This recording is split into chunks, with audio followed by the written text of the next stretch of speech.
attacking third. Great stop by Bissett. Better passing from American. The shot to Martinez deflected, batted around, and rolled in. Eagles in front with 25 and a half to go. American University women's soccer coming off of their first win of the season after defeating South Florida the other day. They win that one with a goal in the 66th minute. You just saw it. Joining me today is the head coach for the soccer team. That is Marsha Harper. Marsha, thanks for hopping on the show. Of course. Thanks for having me. I want to start right there with South Florida the other day. How big was that win, and how much does that help with the confidence of your team moving forward? Yeah, I think that win meant a lot for a lot of us. Certainly, that's a top-ranked opponent that's very well coached in a really tough conference, and they normally make it past to their conference tournament and certainly into the NCAA tournament. So I think for the women in our program to know that they can not only compete but beat opponents of that caliber means a lot, and that we're pushing the needle forward. For you, it's really your third year with the, well, it is your third year with the team, but really your second full season after the COVID year and everything. You're still, I'm sure, trying to find your footing as a coach and where you want this program to go, but how is that going for you? Yeah, I mean, there's a lot of reflection that's happened for sure, but certainly, seeing the team where they were when I took over and then now, it's awesome in so many different ways. I think certainly the talent has increased, but I think the thing that I'm the most proud of is their confidence, right?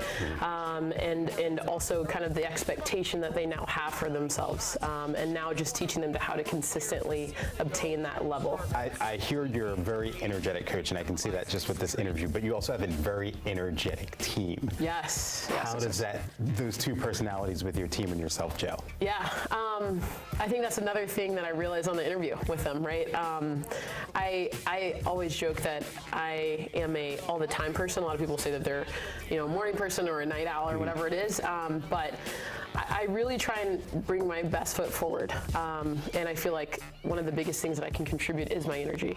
One of the biggest things that I can control is my energy.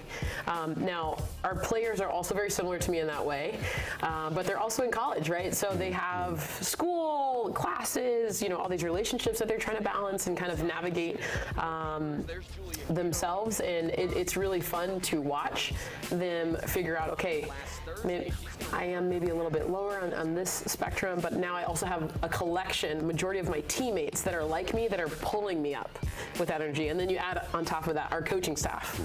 We're all there kind of like, if one person maybe doesn't necessarily have it in the moment, they know that they can lean on their teammates and their coaches. So, and I also feel the same way. There's moments that I'm like, all right, show up to training and I'm maybe a little tired, maybe didn't get as much sleep as I want, and then I see the girls and they're like, coach, and I'm like, all right, I know I'm here, and that's that instant energy that I get from them.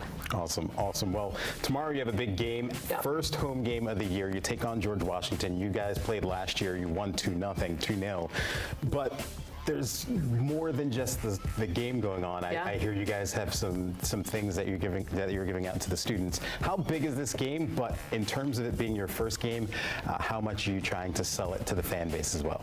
Yeah, I think, well, I'll make a shameless plug that I think that soccer is the world's game. Right? And so it's really cool at American. We have a lot of international students as well. And so we're really trying to cultivate that fan base. Whether it's burritos or ice cream, however we need to do it to get the fans out to initially see us play. And then we're hoping once they come once, they like what they see and they return. And we're also trying to cultivate the energy of that fan environment.